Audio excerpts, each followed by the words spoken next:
Ya, sekali lagi Bapak Ibu, kita memasuki acara Aku Tahu, di mana pertemuan kita ini adalah pertemuan yang ketiga. Kita sudah melewati dua pertemuan yang lalu, di mana pertemuan pertama kita membahas secara umum kitab-kitab Perjanjian Baru. Mungkin kita sambil mengingat ya, kita membahas bahwa Perjanjian Baru itu ditulis dalam bahasa Yunani, dalam suasana Yunani atau Helenistik begitu ya. Dan juga kita di sana diingatkan ada kelompok-kelompok ya. Ada Farisi, ada Saduki, ada kaum Zelot begitu ya. Di mana mereka punya peran-peran yang spesial di dalam Perjanjian Baru dan banyak ditulis begitu ya. Khususnya Farisi dan Saduki yang paling banyak disebut. Mungkin kita bisa mengingat kembali sambil kita ingat-ingat definisinya begitu ya. Dan waktu itu saya tanya, katanya nggak boleh daftar saya ya, karena tidak tergabung dalam kelompok-kelompok itu, begitu ya. Nah, nah sekarang kita minggu lalu dalam Kutahu yang kedua, kita sudah membahas Injil-Injil sinoptik, begitu. Mungkin Bapak Ibu ada yang mengingatnya. Injil sinoptik adalah Injil yang memandang bersama begitu ya. Saya bayangkan sih seolah-olah kayak kita melihat suatu kejadian, terus kita para jurnalis, nah masing-masing jurnalis masing-masing menulis begitu ya. Nah tentunya masing-masing orang punya special interest ya. Mungkin ada orang yang lebih tertarik pada peristiwanya, mungkin orang lain lebih tertarik pada masyarakat yang mengelilinginya, mungkin apa gitu ya, sehingga nuansa ceritanya agak berbeda, tapi menceritakan cerita yang sama. Mungkin begitu kali ya, Pak ya. Ya, seperti itu ya. Nah, kemarin sudah kita bahas dua Injil sinoptik yaitu Ya, Matius Matius dan Markus ya. Markus. Begitu ya. Ada banyak perbedaan dan persamaan juga ya. Di mana yang saya ingat itu Injil Markus itu Injil yang ditulis pertama begitu ya, Pak ya. Ya, lebih Dan singkat ya, lebih singkat lebih karena singkat. dia juga tidak menulis kelahiran Yesus gitu ya. Dia hanya Tidak ya. karyanya Yesus Ya. dari berkarya sampai eh, menebus kita begitu ya. Berbeda dengan Injil Matius dan Lukas. Nah, mungkin Bapak Ibu punya beberapa aspek yang berbeda yang diingat begitu ya. Hari ini kita akan membahas yang ketiga, yaitu membahas Injil Lukas, Injil Sinoptik yang satu lagi, Injil Yohanes, Injil yang kita sebut Injil keempat kemarin, Ya, Kisah Para Rasul ya. Nah, nanti Pak Pendeta Wenas akan membahasnya. Oke, mungkin itu kira-kira Bapak Ibu pembukaan dari saya. Kita akan eh, menyanyi satu lagu, terus sesudah itu Pak Nova akan memimpin kita dalam doa ya. Saya akan share lagunya.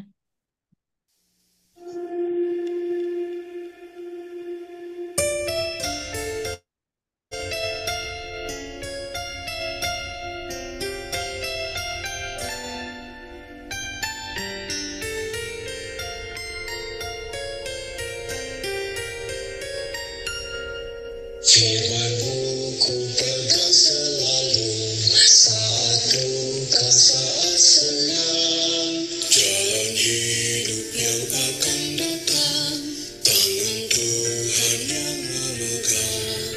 Pencobaan menghimpit aku dan menjadi keluhanku.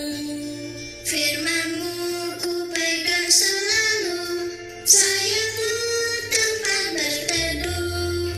Firman-Mu Tuhan ku pegang.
Silakan Pak Nova. Ya, mari kita satu dalam doa. Bapa yang Maha Kasih, Bapa yang Maha Kudus, kami sungguh bersyukur ya Tuhan, Engkau mempertemukan kami kembali setelah seminggu berlalu ya Tuhan. Tuhan, Engkau tahu ya Tuhan bahwa kerinduan kami adalah menyenangkan hati Tuhan. Dan kini kami ingin mendengarkan suara-Mu dengan mempertajam pengetahuan kami mengenai firman-Mu yang ditulis melalui Alkitab ya Tuhan. Kiranya Engkau juga memberkati Pak Pendeta Wenas Kalangit untuk dapat juga menyampaikannya dari Injil Sinoptik, dari Lukas, Yohanes, dan juga kisah para rasul. Kami ingin mengetahui latar belakang dan juga apa yang ditulis di situ ya Tuhan, sehingga kami ketika membacanya dapat mengerti apa yang menjadi rangkaian cerita dan juga kami dapat mengerti apa yang ingin dia sampaikan oleh Tuhan di dalam kisah-kisah dan juga perjalanan kehidupan dari Tuhan Yesus, para rasul dan juga keseluruhan di zaman itu. Kiranya Engkau juga memberkati hati dan pikiran kami sehingga dapat tertancap, sehingga dimampukan dengan kuasa Roh Kudus-Mu untuk dapat mengerti apa yang menjadi intisari dari semua yang akan dibawakan nanti. Kiranya Engkau juga memberkati teman-teman kami yang belum hadir, kiranya Engkau mau hadirkan, dan juga Engkau memberkati jaringan yang kami pakai, dan juga Zoom yang kami pakai, gadget yang kami pakai di tengah teknologi ini. Kiranya Engkau juga memberkati kami. Terima kasih ya Tuhan. Di dalam nama Tuhan Yesus kami berdoa dan mengucap syukur. Amin. Terima kasih Pak Nova. Jadi Bapak Ibu, kita akan langsung saja membahas topik kita pada malam hari ini. Silakan Pak Pendeta. Ya, terima kasih Bu Nina, Pak Nova, terima kasih untuk doanya. Selamat malam untuk Bapak, Ibu semua.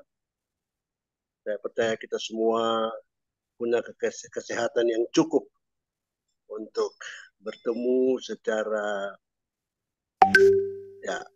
terpisah seperti ini.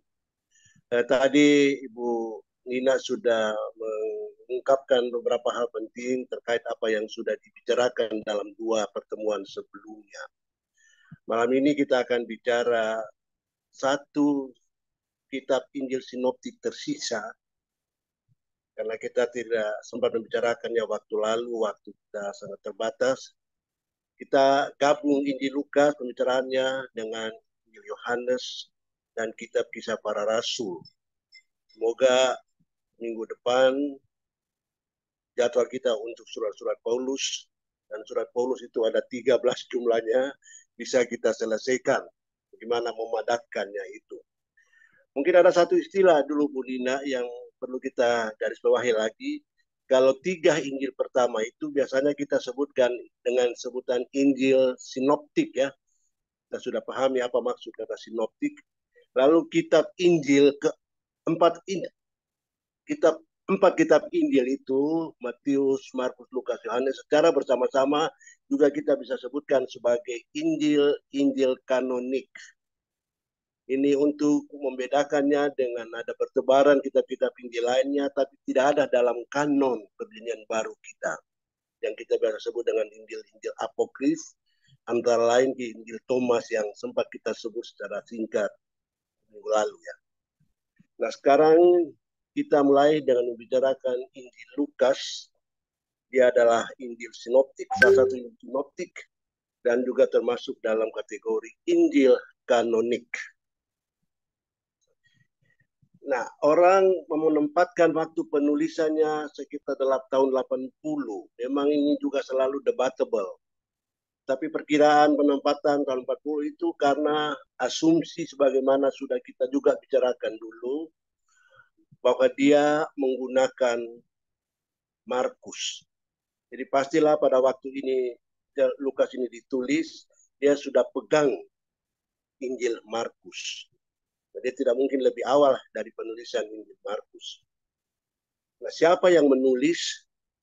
Memang nama Lukas tidak disebutkan dalam kitab Injil ini sebagai penulis.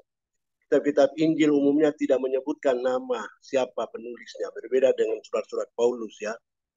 Tapi kalau sampai keempatnya kita punya nama untuk masing-masing, Matius, Markus, Lukas, Yohanes, itu sebetulnya adalah penyebutan secara tradisional. Jadi sejak awal bapak-bapak gereja sudah mengenakan tulisan-tulisan ini pada nama-nama tersebut. Nah, Injil Lukas ini diduga ditulis oleh Lukas yang dalam Kolose pasal 4 ayat 14 disebut sebagai seorang tabib. Ya, istilah kerennya sekarang dokter. Cuma kita tidak tahu apakah pada waktu itu sudah ada perguruan tinggi sekelas fakultas kedokteran seperti pada zaman modern ini. Pastilah dia tahu tentang hal-hal yang bersangkut paut dengan tubuh manusia. Nah, nama Lukas ini juga selain disebut dalam Kolose pasal 4 ayat 14 juga bisa kita temukan dalam Filemon 24. Filemon nggak punya pasal ya. Jadi dia langsung ayat saja. Dan dalam 2 Timotius 4 ayat 11. Bila Bapak Ibu sekarang ini di tangan punya Alkitab, tapi kalau di HP kan agak repot ya membukanya sambil layar kita adalah layar tentang bahan ini. Nah, lalu berdasarkan pernyataan dalam Kisah 1 ayat 1 dan Lukas 1 ayat 1 sampai 3, umum diakui bahwa kedua kitab ini berasal dari penulis yang sama. Saya kira ini informasi sudah kita ketahui semua ya. Kemarin dalam kuis ya yang disampaikan oleh Ibu Nina, ini pertanyaan juga ya. Siapa yang menulis Injil Lukas dan Kisah Rasul? Jawabnya Lukas 100 untuk menjawab yang benar. Besok-besok Bu Nina kalau ada kuis seperti ini siapkan hadiahnya ya Bu. Biar yang menjawab bersemangat ya. Siapa menjawab yang pertama benar, dia dapat hadiah itu. Oke, alamatnya artinya tujuan kitab ini ditulis, kita semua tahu adalah Theophilus. Nah, kalau di teks Yunani, sebetulnya nama Theophilus ini tidak atau bukan di ayat 1 seperti dalam bahasa Indonesia Theophilus yang mulia. Dia nanti muncul di ayat 3. Jadi teks Yunaninya sebetulnya langsung dengan banyak orang telah. Jadi bukan seperti yang ada di Indonesia dalam bahasa Indonesia. Nah, yang ada dalam bahasa Indonesia sekarang ini sebetulnya adalah satu metode penerjemahan supaya terkesan lebih wajar kita mulai menyapa seseorang daripada nanti disebutkan belakangan. Itu alasannya. Jadi kalau ada yang tahu bahwa dalam teks aslinya nama Theophilus itu tidak muncul di ayat 1, tapi di ayat 3, lalu bertanya kenapa di bahasa Indonesia ditampilkan di ayat 1, saya kira alasannya adalah karena pertimbangan kewajaran dalam cara berkomunikasi di Indonesia. Kita sapa dulu orangnya daripada menyebutnya di tengah-tengah pembicaraan. Nah, Theophilus ini dari nama itu sendiri ya, kita bisa pastikan dia adalah seorang Yunani. Tapi kalau sampai disapa sebagai yang mulia, bahasa Inggrisnya memakai most excellent Theophilus, itu menunjukkan bahwa dia adalah sosok yang berpengaruh. Kalau kita sebutkan seseorang yang mulia, itu pasti bukan orang sembarangan. Ada kedudukannya atau ada status kewarganegaranya yang lebih tinggi. Katakanlah sebagai warga negara yang berkelas. Walaupun nama ini bisa menunjuk kepada seseorang secara personal, tapi bisa juga dimaknai dalam arti yang luas. Maksudnya, tulisan ini tidak hanya dimaksudkan untuk ditujukan kepada satu orang, tetapi lebih luas lagi. Saya kira kita semua pernah mendengar sebetulnya kata Theophilus itu adalah gabungan dari dua kata Yunani. Theo itu dari Theos, kita semua tahu artinya Allah. Philos itu dari philos, artinya kasih. hingga orang bisa menerjemahkannya sebagai Theophilus itu sebagai orang yang dikasihi Allah atau sebaliknya, orang yang mengasihi Allah atau dua-duanya. Nah, kalau arti nama ini kita pegang, maka tujuan dari tulisan ini yang dikatakan dari luar itu bisa menunjuk kepada orang-orang yang mengasihi Allah dan orang-orang yang dikasihi Allah. Dengan nama ini bisa kita katakan menjadi representasi dari semua orang percaya. Nah, untuk apa Lukas ini ditulis? Jadi kita bicara tentang maksudnya. Maksudnya adalah untuk menunjukkan tentu saja kepada Theophilus yang menjadi alamat bahwa Yesus adalah realisasi rencana Allah bagi dunia. Yesus adalah realisasi perwujudan dari rencana Allah bagi dunia ini. Nah, kita bisa menduga bahwa kenapa Lukas menggaris bawahi ini, karena sepertinya ketika itu, kalau kita lihat bagian awal dari Injil Lukas, banyak orang telah mencari tahu dan bertanya, itu berarti bahwa sebetulnya siapa Yesus, mengapa dia begitu berpengaruh, mengapa orang begitu gigih percaya kepadanya sekalipun diperhadapkan dengan banyak sekali tantangan. Orang tertarik untuk bertanya seperti itu, termasuk mungkin diantaranya adalah Theophilus. Siapa sebetulnya Yesus? Maka kalau diminta untuk menjawab secara ringkas, Lukas hendak menjawab bahwa Yesus itu adalah realisasi dari rencana Allah bagi dunia ini. Kemudian dalam kitab Injil ini, Lukas memperlihatkan atau menghadirkan Yesus sebagai sosok yang menaruh belas kasihan kepada semua orang. Siapa saja, terutama yang terpinggirkan, yang kaum marginal seperti perempuan, orang miskin, itu diberi perhatian oleh Yesus.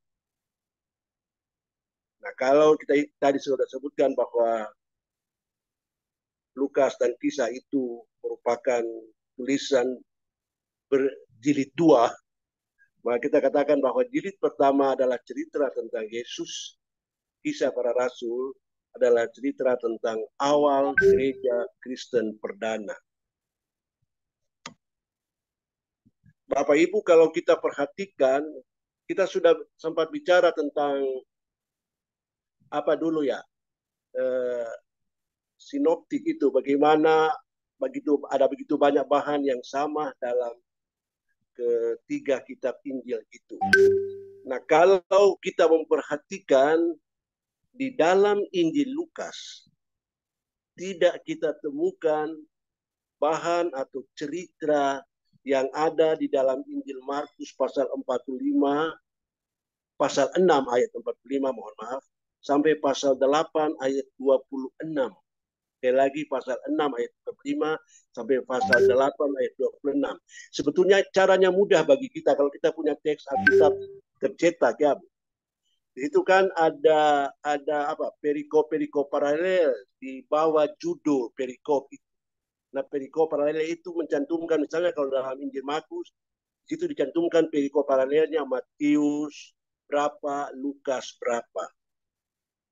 Nah, kalau kita perhatikan di dalam Markus 6 ayat 45 sampai ayat 8 sampai pasal 8 ayat 26, di situ tidak ada sama sekali paralelnya dalam Injil Lukas. Nah, itu menandakan bahwa Lukas tidak mempunyai bahan, tidak memasukkan bahan yang ada dalam Injil Markus 6, 45, 8, 26 ini. Nah, sebaliknya, Lukas sendiri menyisipkan, memasukkan jadinya ya, bahan yang biasa disebut dengan narasi perjalanan.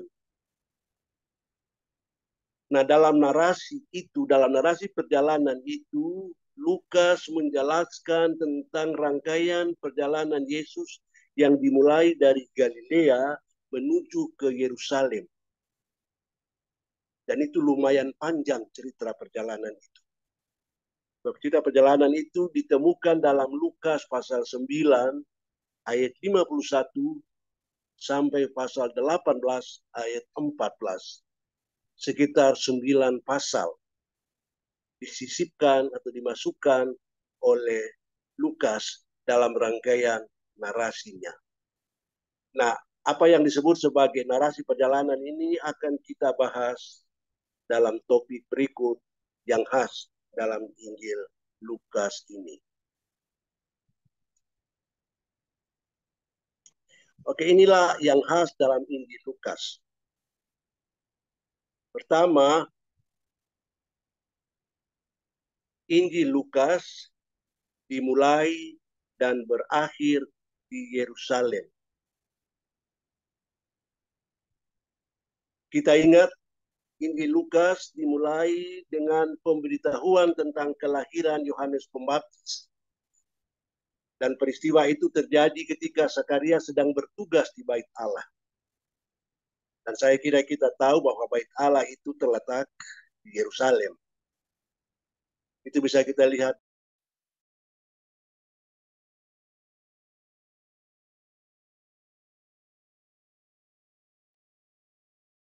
Maaf Pak Wenas, di mute. Itu ada dalam ayat 2. Jadi sebelum Yesus tampil ke permukaan, malah ketika dia masih balita, dia sudah ke Yerusalem. Lalu pada akhir kitab Injil Lukas ini, ketika terpisah dengan Yesus yang waktu itu diceritakan naik ke surga, terangkat ke surga, murid-murid kembali ke Yerusalem. Dan itu ada dalam pasal terakhir, Lukas pasal 24 ayat 52. Nah, data ini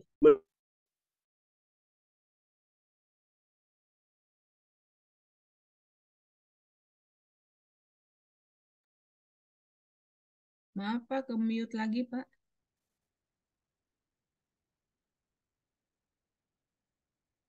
Maaf Pak Wenas.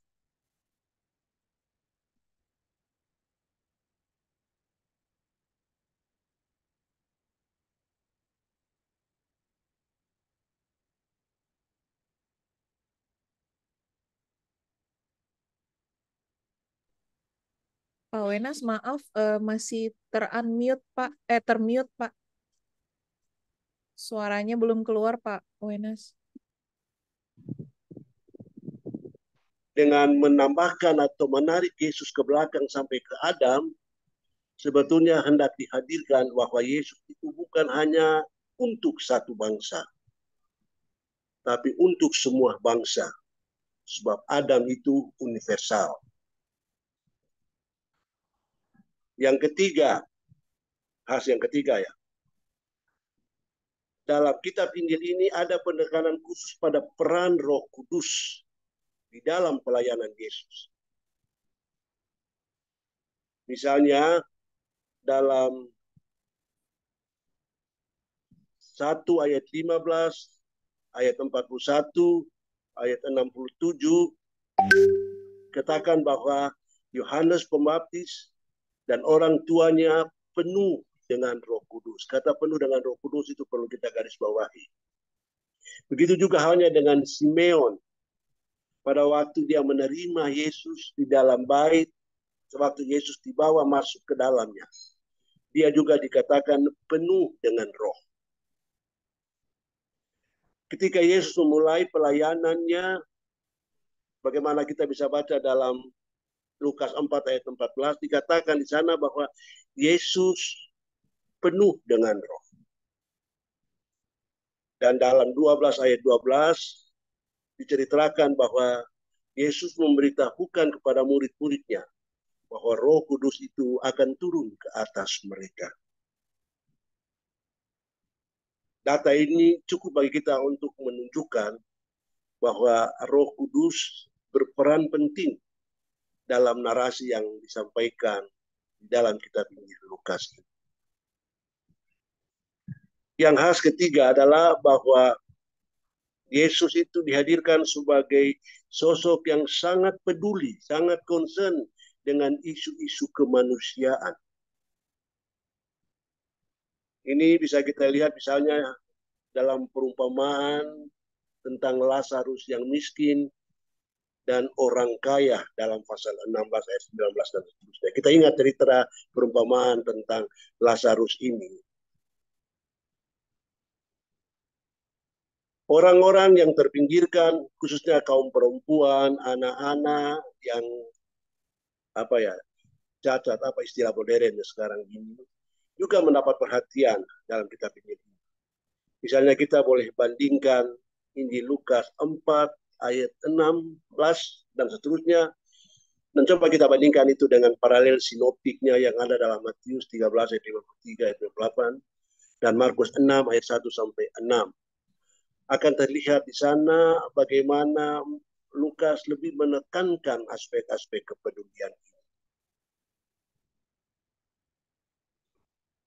Yang khas berikutnya adalah bahwa ada sejumlah asumsi umum dibalikkan dalam Injil Lukas. Artinya apa yang umum, apa yang merupakan pandangan umum, apa yang merupakan kesepakatan umum, apa yang merupakan konsumsi umum, dalam banyak cerita di sini dibuat terbalik. Nah, misalnya cerita-cerita dalam beberapa perumpamaan yang memutar balikan atau membalikkan asumsi-asumsi normal tentang orang yang diberkati. Lukas pasal 18 ayat 9 sampai 14. Ini tentang doa seorang pemungut cukai dan orang Farisi. Saya kira kita tahu perumpamaan itu ya. Jadi ada yang berdoa di dalam bait Allah, satu pemungut cukai, satu orang Farisi. Tapi ini perumpamaan. Jadi kalau perumpamaan itu berarti cerita gubahan yang bercerita, bukan kisah nyata. Sekalipun cerita seperti itu bisa saja terjadi dalam kenyataan. Tapi untuk sebuah perumpamaan itu adalah sebuah gubahan. Pemungut cukai umumnya dibenci dan dijauhi, dianggap sebagai yang berdosa. Tapi dalam perumpamaan ini dikatakan bahwa pemungut cukai ini justru yang lebih dekat kepada Allah dibandingkan dengan orang Farisi yang begitu gagah selalu memandang diri sebagai yang benar karena selalu mengatakan melakukan apa yang dikehendaki Allah. Tapi asumsi tentang orang Farisi seperti itu dibalikkan di sini. Justru pemungut cukai yang dipandang lebih dekat kepada Allah. Nah, yang kedua adalah perumpamaan tentang anak yang hilang. Ini juga saya kira perumpamaan yang kita semua hafal atau kenal. Dua anak yang kakak dan yang bungsu dalam pasal 15 ayat 11 sampai 32. Tentu saja orang mengatakan bahwa yang hilang adalah anak bungsu. Tapi justru dalam perumpamaan itu dikisahkan bahwa justru anak yang hilang inilah yang lebih dekat ke hati sang ayah. Dibandingkan dengan kakaknya yang merasa diri telah berbuat baik selama hidupnya dan tak pernah merugikan orang tua yang tidak pernah hidup berfoya-foya di luar. Asumsi umum akan mengatakan bahwa sang kakak adalah anak yang baik dan sang adik adalah anak mungkin boleh kita katakan durhaka ya. Tapi perumpamaan ini menghadirkan bahwa justru dia yang ditampilkan sebagai yang lebih dekat ke hati ayahnya. Lagi-lagi bisa kita katakan bahwa ini adalah asumsi umum yang dibuat terbalik oleh perumpamaan ini. Nah, perumpamaan yang lain adalah perumpamaan yang sudah kita sebutkan tadi, yaitu orang kaya dan Lazarus yang miskin. Asumsi umum adalah orang kaya merupakan indikator dari kehidupan yang diberkati. Kalau mau diberkati oleh Tuhan, orang berharap dia akan menjadi kaya tentu saja secara ekonomi. Dan orang miskin adalah orang yang kehidupannya berada di dalam kemalangan. Tapi dalam perumpamaan ini kita tahu dari cerita ini bagaimana nasib orang kaya dan nasib Lazarus di dunia yang lain dibuat menjadi terbalik. Asumsi umum bahwa orang kaya terberkati dan orang miskin tidak diberkati dibalikkan. Contoh yang terakhir kita ambil dari pasal 12 ayat 13 sampai 21. Ini perumpamaan tentang orang kaya yang bodoh. Kita ingat cerita itu, bagaimana dia bilang dia akan mengubah lumbungnya menjadi lebih besar, sehingga hasil panennya bisa ditampung di dalam lumbung yang besar. Lalu dia berkata kepada dirinya sendiri, aku akan bersenang-senang dengan memakan apa yang ada padaku. Perumpamaan itu mengatakan bahwa pada malam itu juga nyawanya diambil oleh Allah. Ini lagi asumsi yang dibalikkan tentang orang kaya. Makanya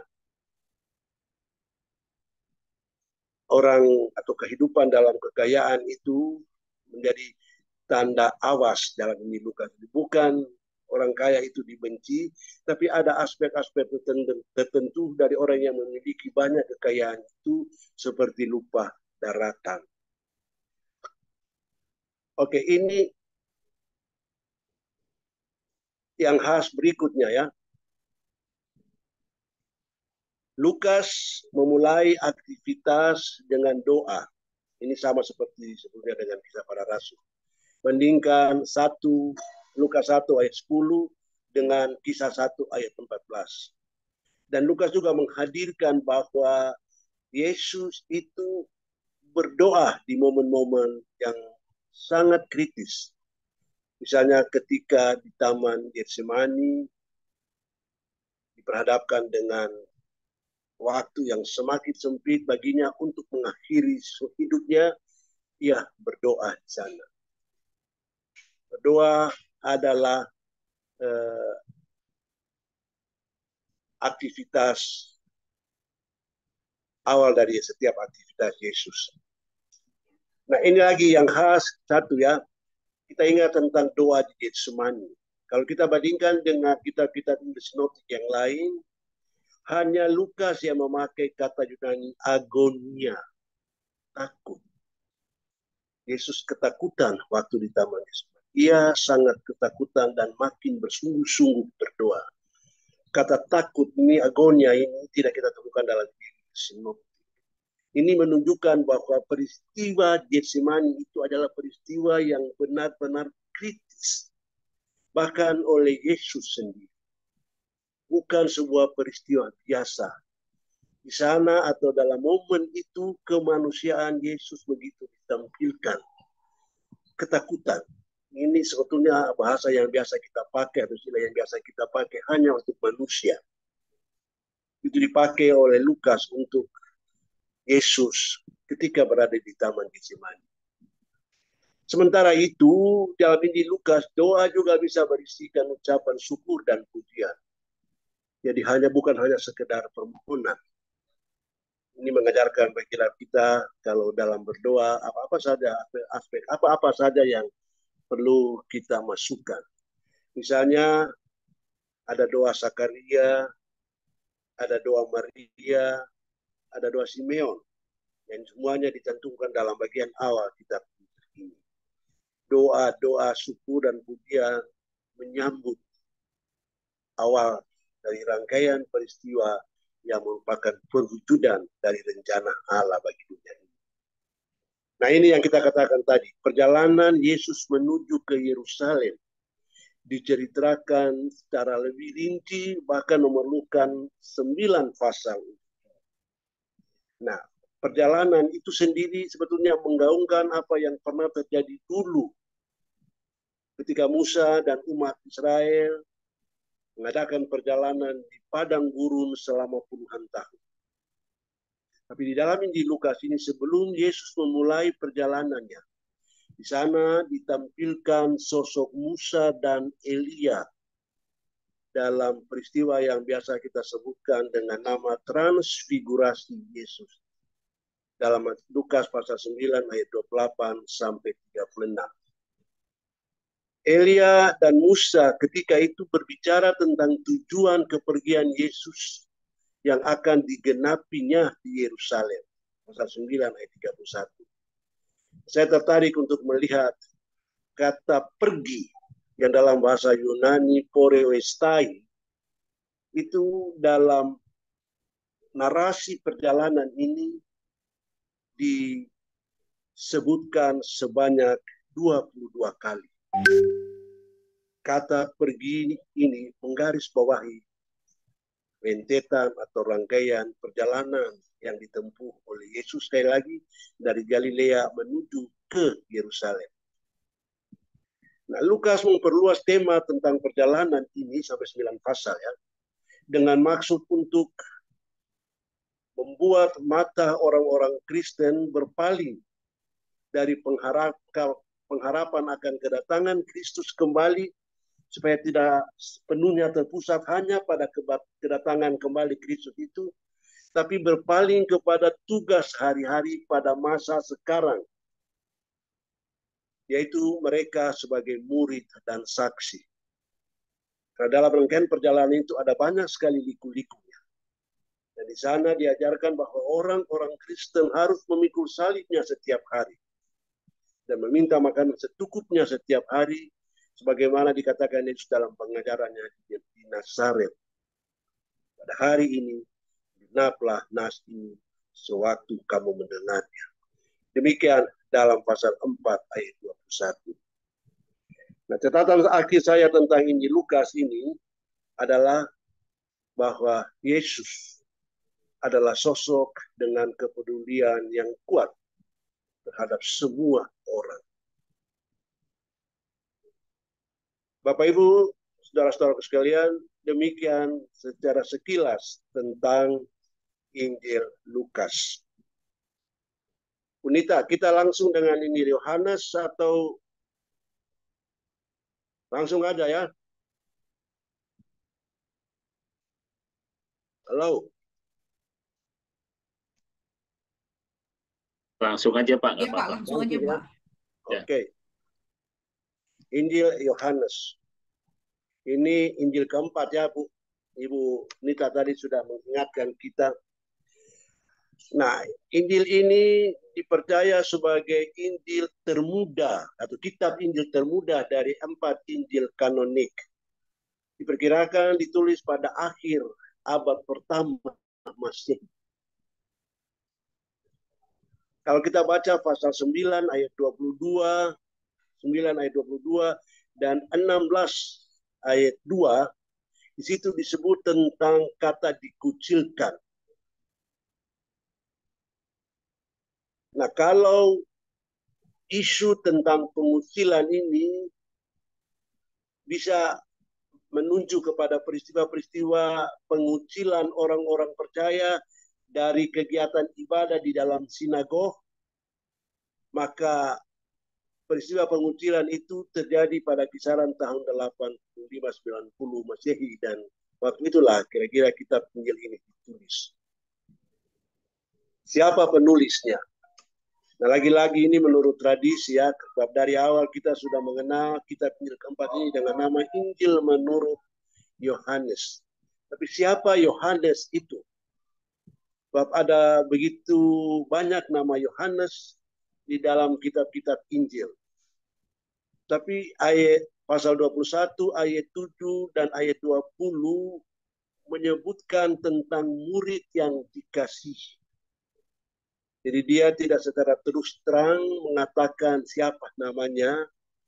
Dia memberikan keterangan tentang murid yang dikasihi. Dan murid yang dikasihi itu diasumsikan sebagai Yohanes, anak Zebedeus. Itu ada dalam Markus 1 ayat 19, 92 dan 1433, nama Yohanes anak Zebedeus disebutkan.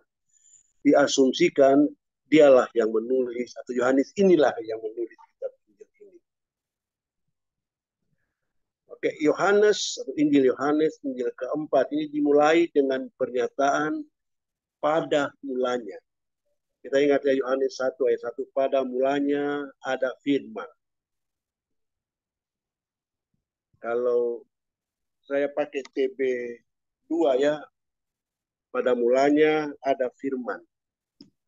Kalau TB 1 kayaknya masih pakai pada mulanya adalah firman ya. Nah, bahasa Yunaninya enarche, bahasa Ibraninya bereshit. Nah, kata yang sama dipakai dalam Kejadian 1 ayat 1. Septuaginta juga memakai enarche untuk Kejadian 1 ayat 1 ini. Yohanes dengan menyebutkan pada mulanya adalah firman dan firman itu ditunjuk kepada Yesus, maka Yohanes menyatakan praeksistensi Yesus. Yesus sudah ada sebelum dia ada. Begitu kira-kira terjemahan bebas dari praeksistensi Yesus ya. Karena bagi kita Yesus ada itu ada dalam perjanjian baru. Tapi dalam perjanjian lama menurut Yohanes, Yesus itu sudah ada.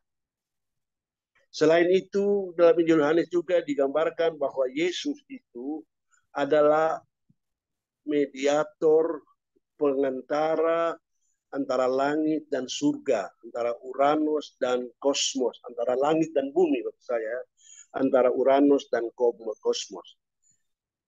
Dalam 1 ayat 51, di sana ditulis begini, Yohanes 1 ayat 1.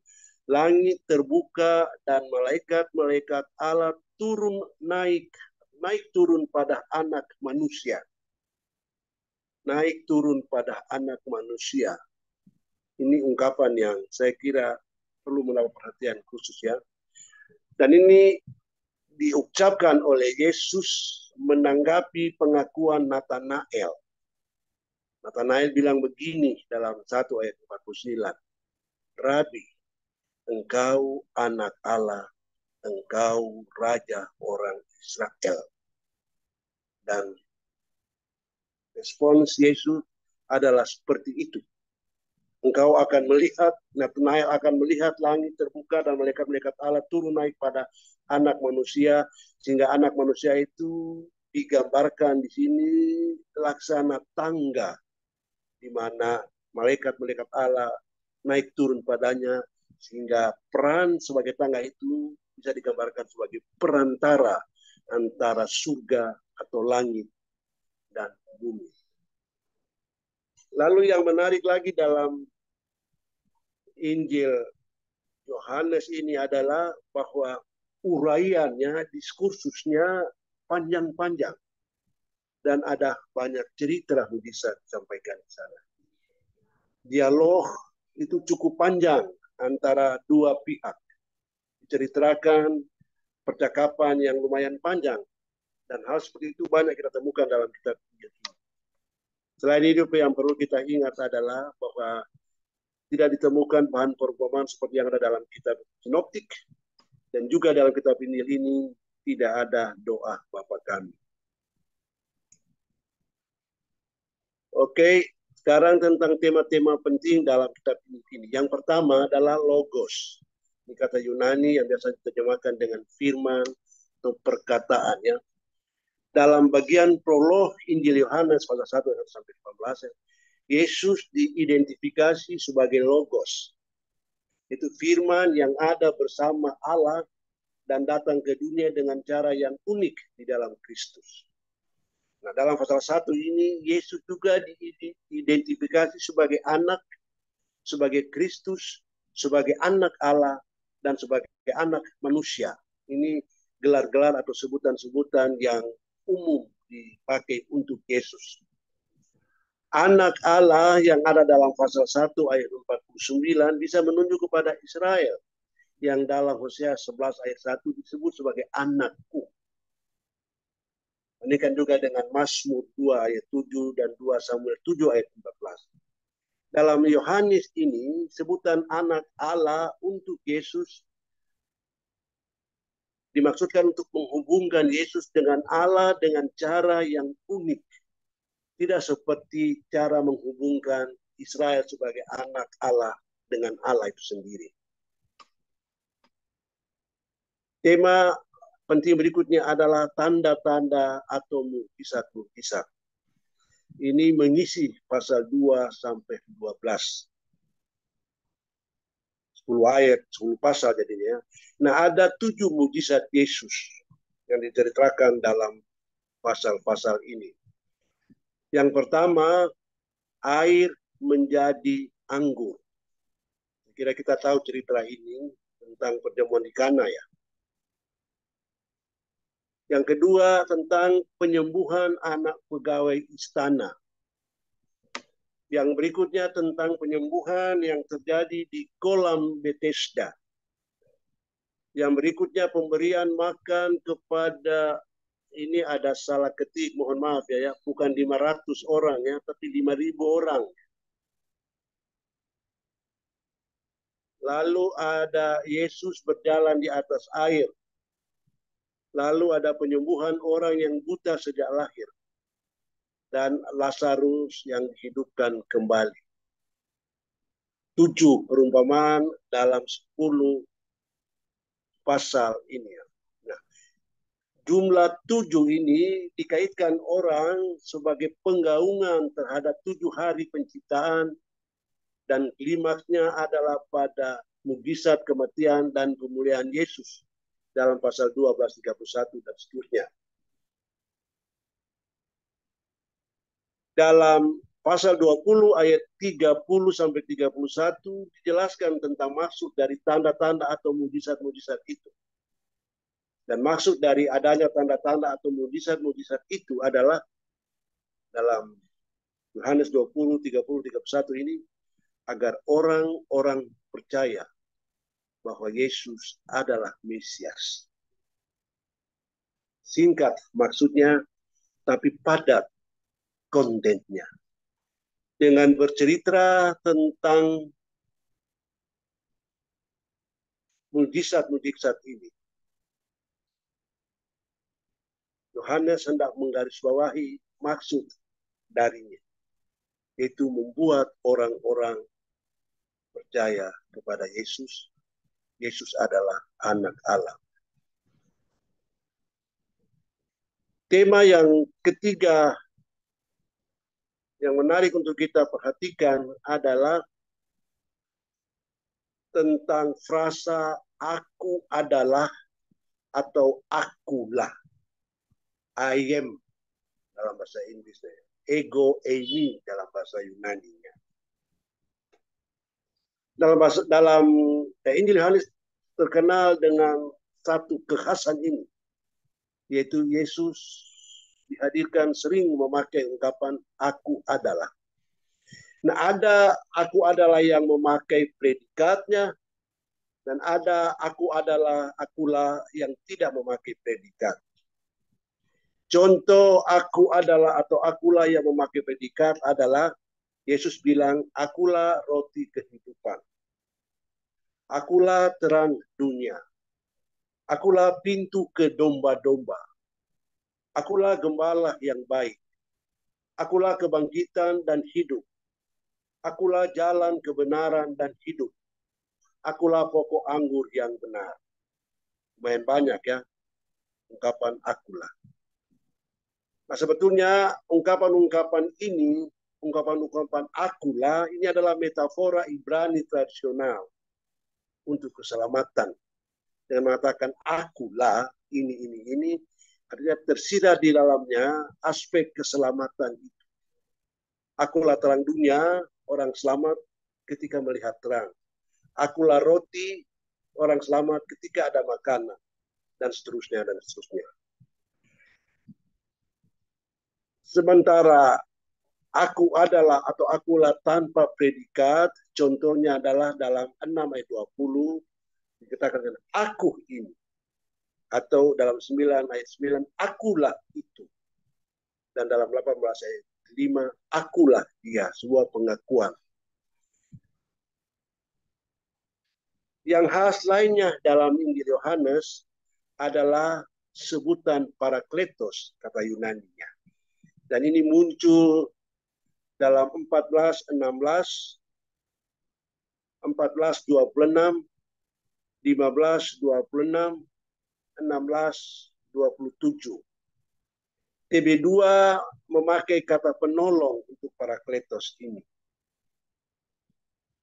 Sementara itu dalam tempat yang lain dipakai kata penghibur. Dan memang kata Yunani parakletos ini bisa bermakna banyak. Antara lain penghibur, konselor atau guru, pembela, dan perantara. Penolong juga termasuk di dalamnya. Dan kalau dilihat arti parakletos dengan perannya yang seperti itu adalah semua telah dimainkan atau diperankan oleh Yesus dalam kaitan dengan murid-muridnya. Bagi murid-muridnya, Yesus itu adalah konselor, adalah guru, adalah pembela, adalah perantara, adalah penolong, adalah penghibur. Dalam Injil ini, Yesus menjanjikan juga datangnya parakletos yang lain. Dan kita tahu bersama bahwa parakletos yang lain yang ditunjukkan oleh Yesus ini adalah Roh Kudus. Roh Kudus itu juga merupakan parakletos, penghibur, pembela, perantara, pengajar, atau guru, konselor. Ketika murid sedang putus asa, butuh konselor supaya menemukan semangat baru. Ketika murid sedang tidak berpengharapan, konselor dibutuhkan untuk mengembalikan harapannya. Nah, akhir dari pembahasan tentang Injil keempat ini, saya tekankan ini ya. Injil keempat ini menyatakan kemuliaan dan keagungan Allah yang menjadi terlihat di dunia ini. Keagungan dan kemuliaan Allah itu terlihat di dalam sosok Yesus. Penekanannya adalah pada makna dari hidup, mati, dan kebangkitan Yesus. Karena itulah kitab Injil Yohanes ini juga mendapat julukan spiritual gospel, kitab Injil spiritual. Ini boleh jadi bahan pertanyaan, Bu. Kitab Injil mana yang biasa disebut dengan kitab Injil spiritual ya? Boleh ditanya itu dan yang menjawab benar, siapkan hadiah ya. Oke, kita ke kitab terakhir dalam jatah kita malam ini. Nah, banyak pakar berpendapat kitab Rasul ditulis kira-kira tahun 80 Masehi. Namun karena KPE tidak menyebutkan tentang kematian Paulus, padahal dia berbicara banyak tentang Paulus, kalau tidak salah mulai dari pasal 11 ya, itu pasal 12 kisah para rasul. Maka diduga kitab ini ditulis sebelum Paulus mati. Dan ada dugaan pada tahun 60-an. Tapi perkiraan ini juga menimbulkan pertanyaan tersendiri. Sebab kalau ini adalah jilid kedua, maka jilid pertamanya harus lebih dulu daripada Injil kedua ini. Bisa jadi memang berdekatan dengan tahun 80-an itu. Penulisnya saya kira tidak lagi perlu kita bahas, sudah kita bahas sebelumnya. Nah, maksud penulisan kitab kisah para rasul ini mengidentifikasi gerakan yang muncul terkait dengan sosok yang bernama Yesus. Maksudnya, ada banyak sekali pertanyaan yang muncul, termasuk barangkali oleh Theophilus sendiri, tentang bagaimana kok bisa terjadi seperti itu. Pengikut-pengikut Kristus begitu bersemangat, begitu gigih dengan tugas panggilannya memberitakan tentang Yesus ini, sekalipun mereka dihampa di sana sini, tetapi tetap mereka tak pernah kehilangan semangat untuk melakukannya. Bagaimana kok bisa muncul seperti itu? Maka Lukas coba mengidentifikasi gerakan yang terkait dengan Yesus ini. Maksud yang kedua adalah bahwa kitab ini mau menjelaskan penyebaran gerakan ini. Gerakan yang awalnya ini dianggap sebagai bagian atau sekte dari Yudaisme ini ya. Dan keberhasilan pewartaan kabar baik yang dilakukan dengan kuasa Parakletos atau Roh Kudus itu. Ini bisa kita baca dalam pasal 1 ayat 8. Maksud yang ketiga adalah memperlihatkan kepada dunia, kepada Theophilus, kepada siapapun yang mau bertanya tentang itu, bahwa kekristenan bukanlah ancaman bagi kekuasaan Roma. Dan karena itu tidak harus dipertentangkan dengan Roma. Dan orang-orang Kristen sebetulnya mendapat perlakuan baik dari otoritas-otoritas Roma.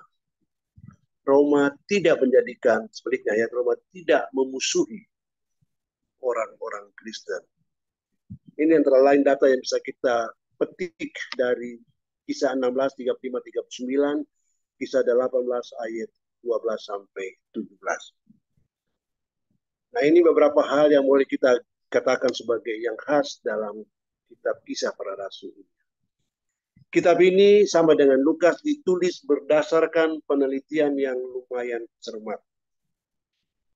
Ini akademis sebetulnya ya.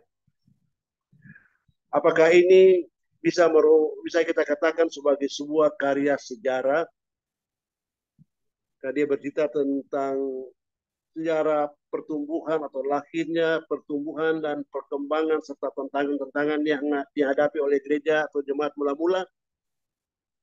Bisa juga disebut sebagai buku sejarah sejauh tidak ditakar secara ketat dari sudut pandang metode historiografi modern yang diperlakukan di dunia akademis ya. Artinya kalau dibawa ke meja ujian para akademisi historiografi, mungkin kitab Kisah Para Rasul ini punya aspek-aspek tertentu yang tidak memenuhi standar historiografi modern. Nah, sekalipun ditulis berdasarkan penelitian, tapi sang penulis sendiri tanpa ragu mengabaikan aspek-aspek yang terkesan negatif terkait dengan pekerjaan misi di lingkungan gereja perdana.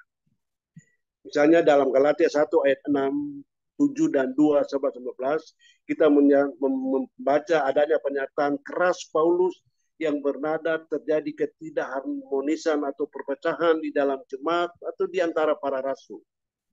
Tapi informasi itu tidak dimasukkan oleh penulis kitab Kisah Para Rasul, sekalipun dia berbicara tentang sejarah gereja.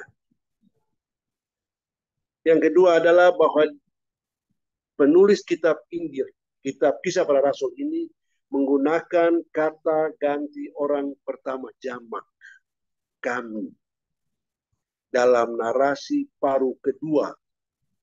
Itu kita boleh lihat dalam pasal 16, pasal 20, pasal 21, dan pasal 27, sampai pasal 28. Ia memakai kata kami.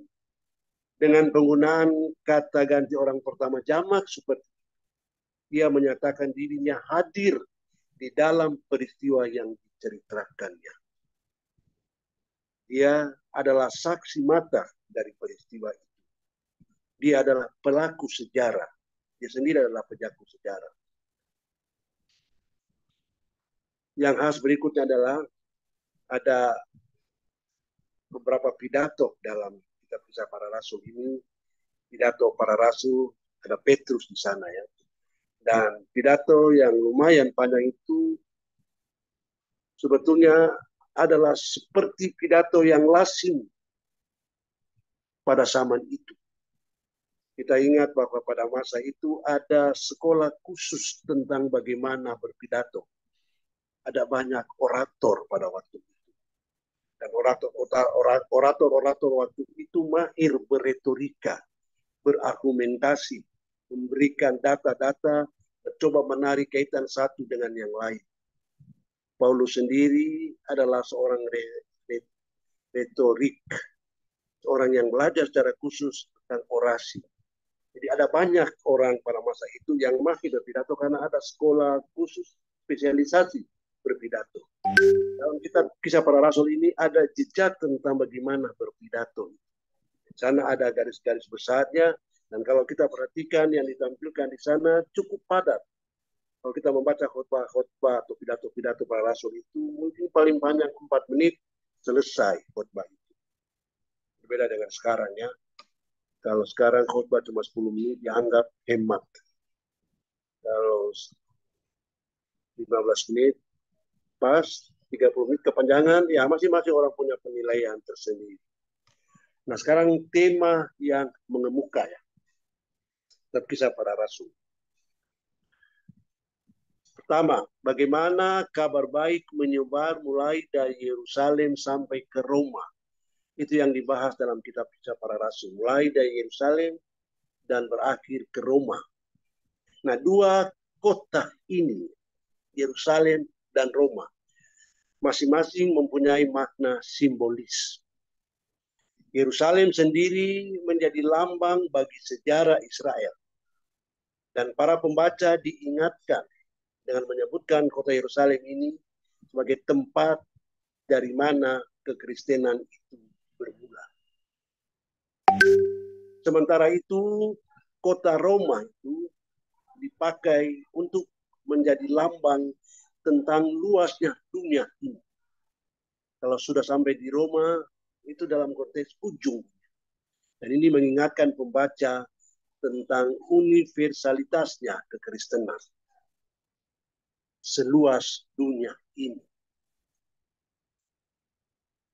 Kisah Para Rasul atau Lukas sudah sejak awal melihat aspek universalitas dari kekristenan itu sendiri. Tema lain adalah bahwa misi Kristen adalah menyaksikan Yesus dan mewartakan keselamatan. Misi Kristen. Bagaimana ini mau dijabarkan dalam kehidupan jemaat-jemaat modern, misi jemaat modern, menyaksikan Yesus dan mewartakan keselamatan, mungkin perlu dirumuskan secara modern juga ya. Tema yang mengemuka adalah peran Roh Kudus yang memberi kuasa. Saya catat ada ayat-ayatnya di sana. Lalu orang-orang Yahudi hanya disebut secara sambil lalu saja. Tidak ada penekanan khusus di sana. Sampai ada orang yang mengatakan bahwa penulis kitab Kisah Para Rasul ini anti-Yahudi. Karena tidak rela atau tidak sudi membawa ke dalam narasinya peran-peran orang Yahudi.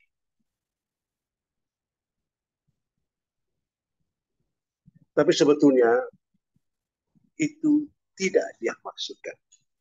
Bagaimanapun bagi kitab Kisah Para Rasul, agama Kristen adalah suatu gerakan yang terdiri atas orang-orang Yahudi dan bukan Yahudi. Dan karena itu adalah perpaduan antara orang-orang Yahudi dan bukan orang Yahudi, maka agama Kristen itu menggenapi maksud Allah bagi Israel.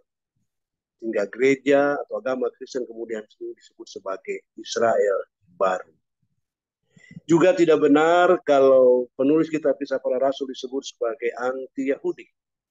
Karena di dalam kitab Kisah Para Rasul ini, lebih dari 40 kali ayat-ayat di dalam Perjanjian Lama dikutip. Tidak beralasan untuk mengatakan Lukas sebagai seorang anti-Yudaisme, anti-Yahudi. Nah, saya tutup kitab Kisah Para Rasul ini dengan mengatakan bahwa Lukas mencatat tentang dampak kebangkitan Yesus terhadap para pengikutnya. Kalau sebelum kematian Yesus, para muridnya membiarkan Yesus sepi seorang diri ketika ditangkap, diadili, bahkan dibawa ke tempat penyalibannya, entah kemana para muridnya. Maka setelah kebangkitan, para murid ini menjadi orang-orang yang berbeda. Mereka menerima Roh Kudus dan kemudian siap mengambil risiko menderita bahkan mati dalam menyebarluaskan kabar baik itu sampai ke ujung dunia. Unita demikian saya tutup 3 kitab ini. Kita masih punya cukup waktu untuk question and answer. Terima kasih Bu, Bapak Ibu sekalian.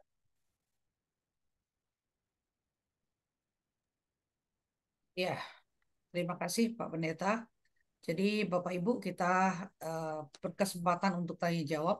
Bapak Ibu boleh menuliskan pertanyaan di chat atau mau eh, buka sound dan bertanya langsung begitu.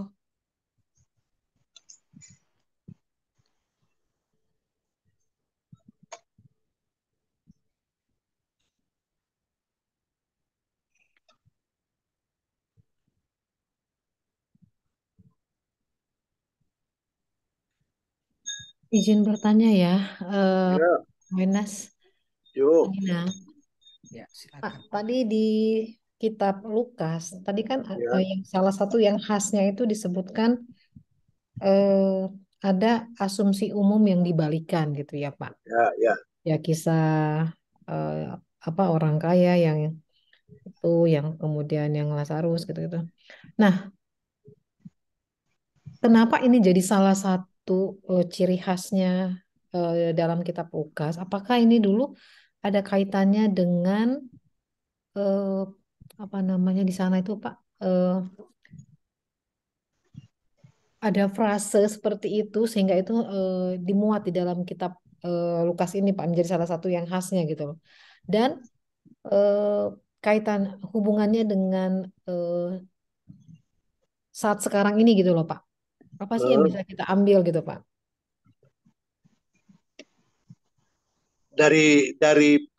dari apa, Bu? Diambil dari apa, Bu?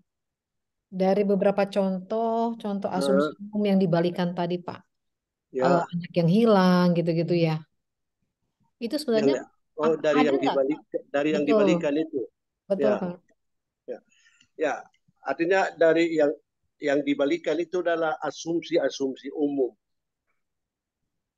Jadi umum setuju dengan mengatakan begini, tapi kemudian Yesus dalam cerita Injil Lukas itu dihadirkan sebagai membuat terbalik apa yang menjadi asumsi umum. Jadi memang Apa? ada asumsi umum kan, bahwa asumsi umum bahwa orang yang diberkati itu adalah orang kaya. Hmm. Orang yang diberkati itu, keluarga yang diberkati itu adalah keluarga yang punya anak. Orang yang diberkati itu berumur panjang. Itu asumsi umum kan. Hmm. Saya kira juga kita di zaman modern itu juga punya asumsi-asumsi umum seperti itu. Nah, kalau Ibu bertanya apa yang kita bisa pelajari dari hal-hal seperti itu ya. Nah, kita mungkin dari terang ini kita mengatakan bahwa tidak selalu asumsi umum itu berada di jalur yang benar. Hmm. Itu mungkin kata kita ya. Jadi jangan selalu yang dianggap benar itu adalah pendapat umum, pandangan umum. Mungkin dari segi demokrasi itu bisa ya kalau suara suara terbanyak itu yang menang ya. Tapi yang terbanyak itu tidak berarti atau tidak tegak lurus dengan benar kan. Oke. Itu maksud saya. Jadi barangkali ini bisa jadi bahan khotbah kita, Bu. Kita juga di zaman modern, ini kita sudah jadi berkhotbah ini ya. Zaman modern ini punya banyak, Ibu bisa ambil apa saja asumsi umum di luar Lukas itu ya. Ada, nah di dunia ini di masyarakat kita ada asumsi umum. Misalnya apa ya, kalau punya darah ini mengalir dalam tubuh, misalnya ada asumsi umum begini katanya ya, saya tidak tahu apakah Ibu Bapak pernah dengar itu atau setuju bahwa kalau anak anak dari kawin campur misalnya, itu pasti pintar, pasti smart. Itu asumsi umum.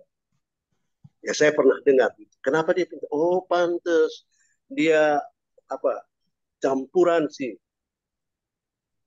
Ya yang seperti itu. Nah dari pola pikir yang kita temukan dalam Injil Lukas ini kita bisa Hmm. katakan tidak selalu seperti itu. Ada anak yang lahir dari ayah ibu dari satu suku yang sama juga smart kok. Oke, Ibu, apakah saya menjawab yang ditanya oleh Ibu atau Iya Pak, baik. Ibu Flora ya? Betul Ibu Pak. Flora ya? Ya, Ya, ya. artinya Jadi kalau yang diputarbalikan itu adalah apa yang umum di masyarakat. Tidak semua yang di, apa pendapat umum itu yang semestinya diberlakukan ya. baik Pak, Ya, kalau saya boleh tarik, misalnya untuk kehidupan kita pribadi, misalnya ya Pak, belum ya, tentu apa yang kata orang, misalnya kita bisa terima 100% itu benar gitu ya Pak. Itu betul. kembali ke ini keyakinan kita sendiri gitu ya Pak. Ya, Tentunya berprinsip pada firman Tuhan tadi gitu loh Pak. Jadi apapun itu, kalau kalau kata orang kamu tidak baik misalnya ya Pak. Itu kata orang gitu ya Pak. Yang tahu itu kan kita gitu ya. Jadi kita jangan apa namanya Terpaku, ter, terpaku. eh, ter dengan asumsi-asumsi umum tadi gitu ya Pak. Ya seperti saya nggak tahu Pak kalau yang biasanya yang karismatis selalu bilang orang yang orang Ya, kaya itu adalah orang yang diberkati Tuhan gitu-gitu ya Pak. Belum tentu juga gitu ya. ya. Itu kalau di perjanjian lama itu sangat kentara ya, panjang umurmu. Nah, orang tadi bertanya seperti ini. Lalu kalau orang meninggal masih muda itu tidak diberkati oleh Tuhan ya. Hmm, Orang bertanya seperti itu kan. ya ya Pak. Ya, makanya hati-hati dengan asumsi umum begitu ya. Sebab itu dampaknya bisa kemana-mana. Hmm, Orang kaya diberkati oleh Tuhan. Ujung-ujungnya dia ditangkap karena korupsi.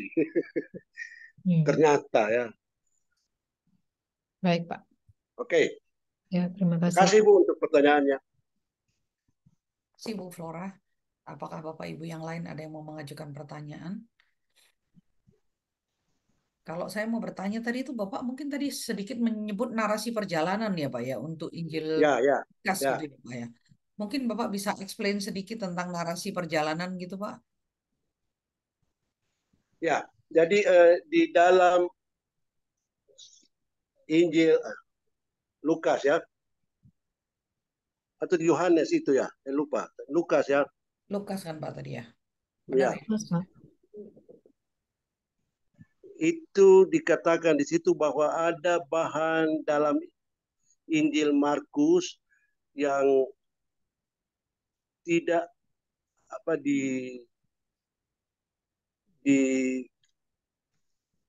dipakai oleh Lukas dan sebaliknya ia menambahkan satu bahan lain yang sangat rinci dan bahan itu adalah perjalanan Yesus menuju ke Yerusalem.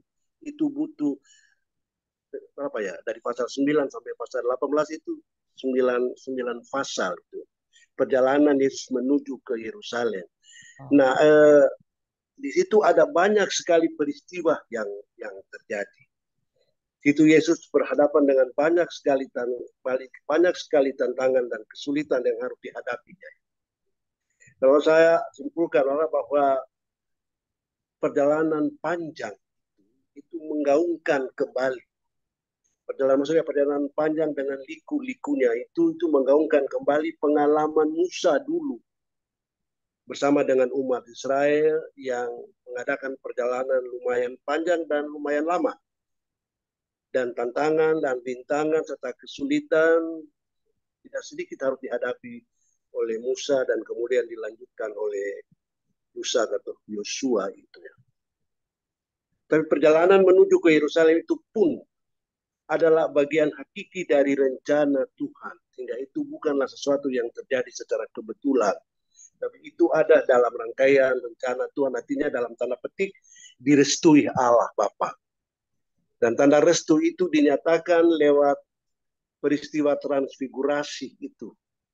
Mana Elia dan Musa, sosok dua sosok terkenal bukan saja tapi dua sosok yang sangat oh betul. inspiratif bagi umat Israel sepanjang abad ditampilkan ada di situ bersama-sama dengan Yesus yang memberi kekuatan atau peneguhan bahwa perjalanan menuju ke Yerusalem itu adalah sesuatu yang direstui, bukan sesuatu yang terpaksa harus dilakukan.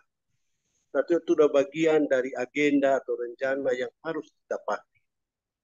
Jadi transfigurasi dalam ini Lukas bermakna seperti peneguhan perjalanan itu. Nah, seperti itu kira-kira. Oke. Makanya dia dipaparkan secara agak terinci dan mengabaikan bahan-bahan yang ada dalam Injil Markus pasal 6 dan seterusnya sampai 8. Jadi itulah hal yang penting begitu ya Ya, menurut itu Lukas begitu ya. Ibu ingat ya waktu itu perjalanan menuju ke Yerusalem itu kan perjalanan penderitaan kan, menuju ke penderitaan. Kita ingat waktu sebelumnya kita katakan bahwa sebetulnya kitab-kitab Injil itu fokusnya adalah penderitaan yang diberi introduksi bagian-bagian awal kan. Oh, oke. Ya. Wah, Oke Bu. Jadi itu statement yang penting ya Pak ya. Jadi Injil Ya, itu adalah penderitaan Yesus, tetapi di ya itu depannya ada introduksi begitu. ya. Mungkin Karena kita introduksinya dalamnya kadang fokus panjang ya Pak ya. fokus Injil itu adalah sengsara kan. Fokus Injil itu adalah sengsara Yesus, hidup Yesus ya. Tapi sebelum datang kepada sengsara itu sebenarnya kan ada introduksi. Karena itu bilang ada seorang ini kitab Injil adalah kisah sengsara dengan introduksi yang panjang. Introduksinya lebih panjang dari intinya ya Pak. Ya, mungkin Lukas menekankan kembali ya. Jadi Ya, inilah pentingnya kalau begitu ya. jadi Introduksi perjalanan itu penting bagi Lukas perjalanan itu menuju penting ke dan itu ujung itu ya. Jadi oke. tidak mudah untuk menuju sampai ke akhir itu. Kita juga mungkin juga dalam perjalanan yang sama ya, menuju ke akhir. Cuma akhir kita belum jelas apa ya. Pak mau bertanya dong Pak. Saya Yo, jadi silakan Bu. melihat sedikit kontra ya Pak. Kalau tadi dari Ya, narasi perjalanan bicara tentang sengsaranya Yesus gitu ya. ya, Nah, sementara kita tahu Injil itu kan kabar baik gitu Pak. Ini kan kalau ya. dilihat dari ini kok satu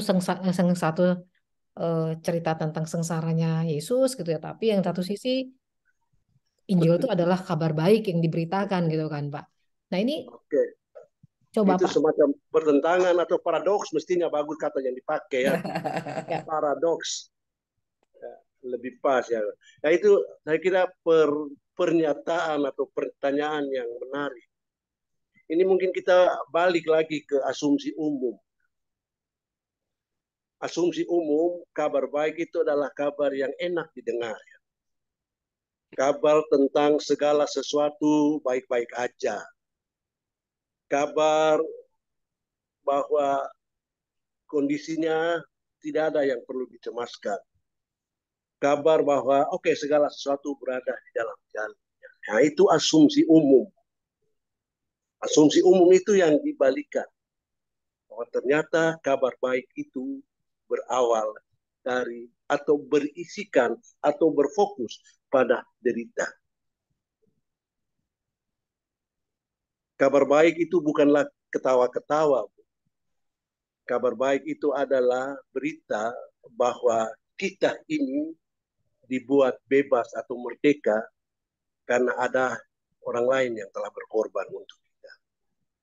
Karena ada orang lain yang telah menderita sengsara untuk kita, sehingga kita tidak harus menderita atau mengalami sengsara lagi. Kabar baik kan itu, Bu, bahwa ada orang lain yang berbuat satu untuk kita, padahal semestinya kita lah yang harus menjalaninya. Saya kira disitulah letak kabar baiknya itu bagi orang-orang. Kalau tidak menderita, apa isi kabar baik itu jadinya ya? Saya kira justru karena menderita itu, itulah apa ya inti dari kabar baik. Bahwa penderitaannya telah membuat kita memperoleh kemerdekaan atau keselamatan. That's the good news. Itu saya kira jawaban saya. baik Pak. Terima kasih. Ya, jadi kabar baik itu kita terima tidak dengan mudah begitu ya Pak ya, Betul, Bu. dengan pengorbanan. Ini ada pertanyaan dari Dari siapa? Di chat ya. dia di chat. Eh, Boleh dibaca, Bu. Panjang ya, coba saya bacakan. Saya ada terima kasih Pak atas penjelasan Bapak. Saya ada dua pertanyaan. Ya, satu, Bu. Satu, pada Yohanes 20 ayat 31 disebutkan, tetapi semua yang tercantum di sini telah dicatat supaya kamu percaya bahwa Yesuslah Mesias, Anak Allah, dan supaya kamu oleh imanmu memperoleh hidup dalam namanya. Apakah ini memang maksud dari Yohanes menulis kitab ini? Itu pertanyaan yang pertama, Pak. Yohanes 20 ayat 31. Halo. Ya Pak, apakah ini maksud dari Yohanes menulis kitab ini?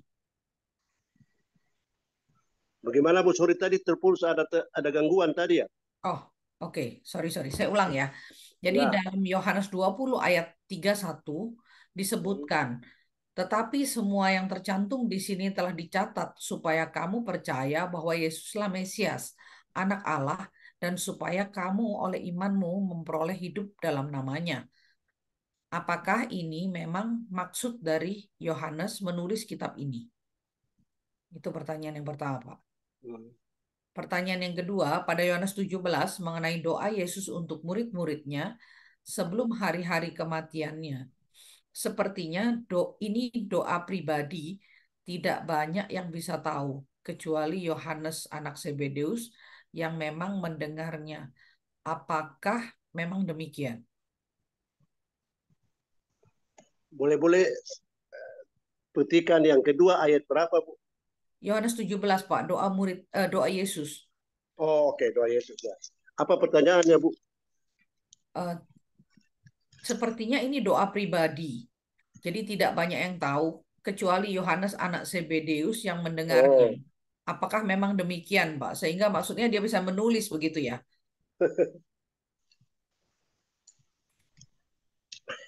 ya, saya jawab yang pertama, oke Pak, itu bisa Bapak catatkan sebagai salah satu maksud Yohanes ditulis ya. Yang kedua, dan saya tidak tahu apakah kita tidak shock kalau mendengarkan penjelasan seperti ini, Pak. Waktu itu, saya lupa ini waktu kita bicara di pengantar atau di kitab-kitab Injil ya, kita katakan bahwa Injil Yohanes isinya panjang ya, dan itu diasumsi, dianggap, diduga atau di apa, kebanyakan itu berisi refleksi dari si penulis tentang apa yang diucapkan oleh dan dilakukan oleh Yesus. Itu merupakan refleksi atau meditasi pribadi penulis terhadap apa yang dikatakan atau dilakukan oleh Yesus. Ketika ini secara terus terang aja ya. Ketika Yesus berdoa, apakah dalam hati atau dibunyikan, disuarakan? Adakah orang yang bisa menghafalnya secara persis? Itu agak sulit dibayangkan ya.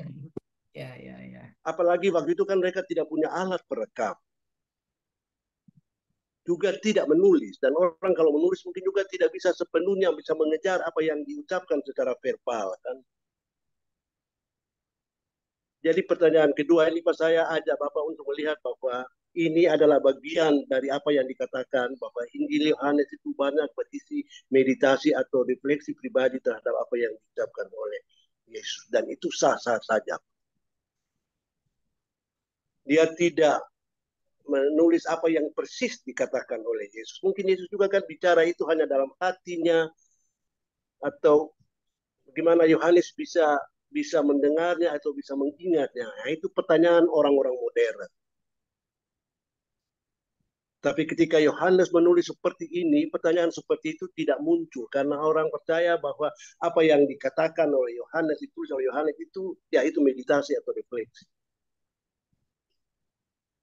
Nanti akan ada hal-hal lain yang banyak yang kita akan temukan seperti itu.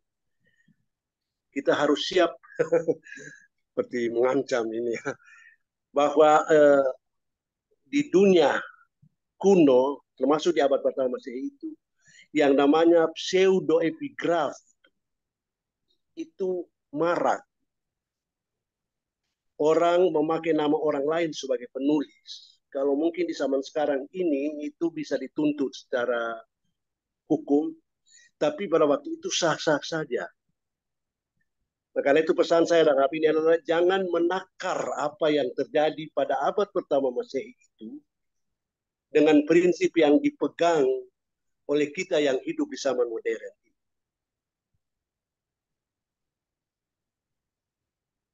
Kalau kita takar itu dari apa yang kita pegang sama modern ini, agak banyak hal yang bisa berguguran. Sekali lagi, itu tidak bisa kita pakai sebagai penakar apa yang terjadi pada abad pertama. Sebab tidak fair. Oke, itu Pak jawaban saya, Pak ya. Terima kasih. Dia bisa mendengar sendiri, tapi mana mungkin dia bisa hafal, ingat semua persis itu ya. Agak susah itu ya. Kita juga kalau pulang dari gereja dengar khotbah, coba tulis khotbah itu dari awal sampai akhir. Mampu nggak kita menulisnya di rumah? Sama persis yang diucapkan oleh pendeta dari mimbar.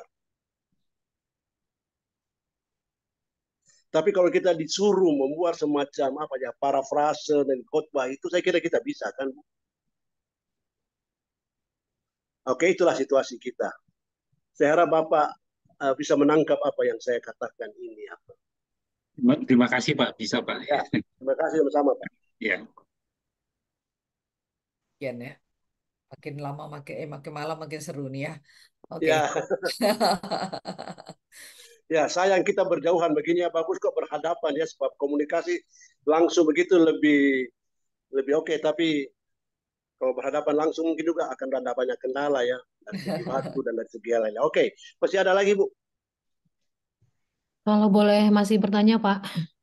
Ya silakan, tergantung Ibu Nina apakah sudah menutup karena sudah jam 9 lewat ini. Ya, ini terakhir ya, Pak ya. Akhir ya. Oke. Pak, saya jadi ini apa namanya? Jadi pengen tahu. Tadi Ya, Pak Wenas sempat bilang kitab Yohanes ini kan kitab Injil spiritual nih, Pak. Boleh ya. nggak dijelaskan, Pak? Yang terakhir tadi ya, Iya, Pak. Injil Yohanes adalah Injil spiritual ya. Sebelum datang kepada kesimpulan menyebutkan Injil Yohanes adalah julukan sebagai Injil spiritual, adalah karena Injil ini, jadi ini mungkin penjelasannya ya, memberi penekanan pada makna dari hidup, mati, dan kebangkitan Yesus. Jadi yang diberi makna adalah kehidupan, kematian, dan kebangkitan Yesus. Ini terkait dengan penjelasan yang ada pertanyaan sebelumnya tadi, bahwa kitab Injil ini berisi banyak refleksi atau meditasi. Apa yang dimeditasi, apa yang direfleksi, yaitu tentang kehidupan, kematian, dan kebangkitan Yesus. Karena itulah dia disebut sebagai kitab Injil rohani. Makna dari kehidupan, kematian, dan kebangkitan itu kan sangat-sangat spiritual. Yohanes tidak bercerita tentang apa adanya saja tentang kematian, tapi dia memberikan meditasi atau refleksi tentang itu. Ya, jadi kalau ditanya kenapa disebut Injil spiritual, ya karena penekanan Injil ini adalah pada makna. Jadi bukan pada narasi tok, tapi pada makna yang ada di balik kehidupan, kematian, dan kebangkitan Yesus. Itu Bu yang boleh saya jawab. Terima kasih, Pak. Masih, Ya, Pak. Dengan demikian kita bisa akhiri pertemuan malam hari ini. Jadi malam hari ini kita secara singkat bisa membahas 3 kitab begitu ya. Injil Lukas ya, sebagai Injil perjalanan tadi ya, bagaimana dia menyorot perjalanan terakhir hidup Yesus penderitaan begitu ya. Terus kedua Injil Yohanes, di mana tadi barusan kita bahas tentang Injil spiritual, di mana Injil Yohanes ini menulis dari sisi yang berbeda. Sebagian adalah kontemplasi, perenungan yang dilakukan ya, oleh Yohanes. kontemplasi itu ya katanya. Dan kisah para rasul, yaitu tulisan dari Lukas sebagai lanjutan dari Injil Lukas yang berisi tentang, boleh dibilang sejarah ya, meskipun boleh dibilang tidak bisa dimaknai secara historis seperti ilmu sejarah pada umumnya, begitu ya. Namun ini adalah kitab sejarah yang memberikan satu aspek yang luar biasa, di mana sesudah Yesus mati, murid-murid yang tadinya cute begitu ya, ternyata mempunyai power yang luar biasa memberitakan Injil ya ke seluruh dunia begitu ya. Mungkin dunianya juga berbeda, bukan dunia seperti zaman hari Ya, ini ya, ya. konteksnya beda ya.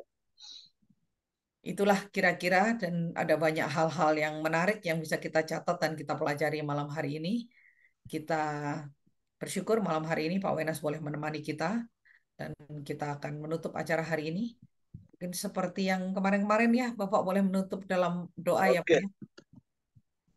kita langsung berdoa sekarang ya. Iya Pak. Oke, kita berdoa. Bapa Surgawi di dalam Yesus Kristus Tuhan dan Juru Selamat kami, sekalipun terpisah oleh jarak, kami satukan hati kami untuk mengucap syukur kepadamu atas kesempatan yang sudah Tuhan berikan kepada kami untuk boleh belajar secara bersama-sama tentang beberapa kitab di dalam Alkitab Perjanjian Baru kami. Kami akui ya Tuhan bahwa ada banyak hal yang belum sempat kami pelajari dari ketiga kitab ini. Waktu kami yang terbatas menjadi kendala bagi kami untuk menyimak lebih banyak lagi daripadanya. Tapi yang sudah kami simak ya Tuhan. Kiranya Tuhan berkenan memberkatinya supaya bisa selalu kami ingat dan bisa menjadi bekal bagi pemahaman kami lebih jauh tentang firman Tuhan sendiri. Kuatkan kami ya Tuhan untuk terus melangkah di jalan yang Tuhan kehendaki dari kami. Dan berdoa untuk kesehatan kami semua sebab pekerjaan kami ini belum selesai. Masih akan ada 2 lagi pertemuan yang akan kami lakukan dalam 2 minggu ke depan.